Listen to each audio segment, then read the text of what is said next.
Stan, let's talk about your team first. You guys just signed a guy. Guy who you had mentioned in group chats. We thought you might have mentioned it during the show at some point. I don't think you did, but we're going to give you a chance to talk about him now. And that is former Lions backup quarterback, Hendon Hooker. You guys signed him to your practice squad earlier today.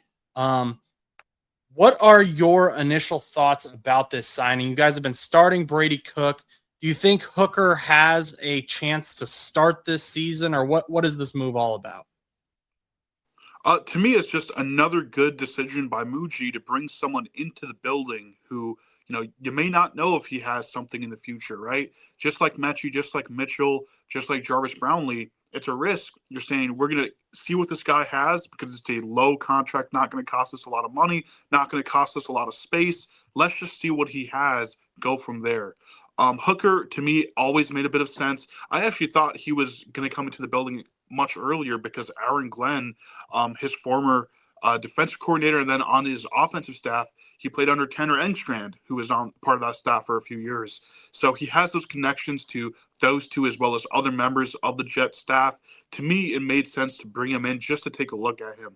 Now, do I think he's going to have any sort of real chance to be a starter for the Jets in the future? Not really. But a backup quarterback is an important position. We've seen multiple teams this year lose a ton of games because they don't have a great backup quarterback. We've seen the Bengals lose a bunch of games without Joe Burrow, and then now that Joe Burrow has come back, it hasn't changed that much. But in the early parts of those losses, there, if you had a better backup quarterback, you could be in a playoff spot right now, right? And you look throughout the NFL, every single year, there's usually about 3 teams in the NFL who you just got to ask yourself, why didn't they have a better backup, right?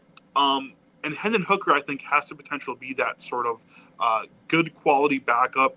To me, he's not there right now. I don't expect him to be that guy, but at least you're going and seeing because you got a few weeks left in the season.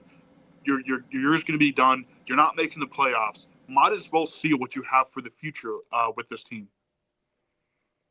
Yeah, so Hendon Hooker, he's really had an interesting story that we followed a bit because he was with the Lions. He was drafted by them in 2023. He was a late round pick because he had that torn ACL. Or actually, he was taken in the 3rd round. I thought he was taken much later. But he was recovering from that torn ACL for most of his rookie year. It was pretty much a redshirt year for him. 2024, he got a little bit of playing time, but nothing significant. And then this year in the preseason, he really kind of struggled. He didn't look great. He ended up losing the quarterback battle to Kyle Allen in Detroit. He went to the Panthers practice squad and is now obviously on the Jets practice squad. That's why we're talking about him again.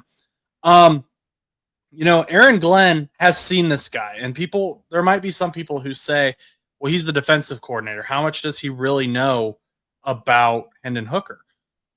That's who he was practicing against, right? His defenses were practicing against Hendon Hooker. They were practicing against the backup quarterback. So there's obviously something here that Aaron Glenn sees. Is there any chance you think that Hendon Hooker is on the roster next year? I'd say there's a decent chance. I mean, I doubt the Jets keep Tyrod Taylor. Justin Fields is going to make it just because of his contract. Brady Cook, I think he and Hendon Hooker have an equal chance of getting one of the backup spots. I assume the Jets are going to go into next season with 3 quarterbacks, one of them possibly being on the practice squad. But Hendon Hooker versus Brady Cook, I think they're competing for that 3rd spot. To me, it's going to be Justin Fields, some rookie quarterback, and then a 3rd guy just to round out that room. So, you guys looking at mock drafts, and draft season is way too far away right now, but just looking at it right now, you guys are slated to get either Fernando Mendoza or Dante Moore, depending on how the draft kind of works out. If you guys trade up, what happens? Would you be comfortable with Hendon Hooker or Justin Fields starting a few games over that 1st round rookie? Yeah, I would prefer that. I think for the Jets, for most teams nowadays in the NFL, it's better to have your rookies sit on the bench a little bit. Even if they're still the best player, like we saw with Jackson Dart and the Giants, just having him sit back and practice the sort of behind the scenes parts of the game. Let him go through the game planning. Let him see what scouting feels like and looks like on the NFL level, and then let him see how that scouting applies to the field in front of him. Right? Let him learn slowly, and then get him into the NFL. I think with Zach Wilson, a big part of it was he got kind of hit by the bright lights of NYC way too early, and we've seen that with countless rookies for the Jets before. Now, do I think that's the reason why Zach Wilson didn't work out and those other rookie quarterbacks didn't work out? No, not what I'm saying. But I don't think it hurts, and I don't think the Jets are in any position to really go and put a rookie out there just to win maybe an extra game or two over the course of a season. I think your focus, if you're the Jets, is to get the right guy in the draft. And if Mendoza is that guy, if Moore is that guy, trade whatever you need to get him, and then make sure you're not relying on him on day one. Now, if I was the GM of the Jets, I'd probably take Fields just because of the contract, have him be my QB3, and then find someone else in the NFL, probably a veteran who could be my QB1 on day one. That being said, if you're going to give Hooker a shot, I have nothing against giving him, a shot for that QB3 role. Yeah, he definitely has a following. Hendon Hooker has, especially still in Detroit. There are a lot of people I know in Detroit who wanted Hooker to get that backup spot and were upset when he got cut.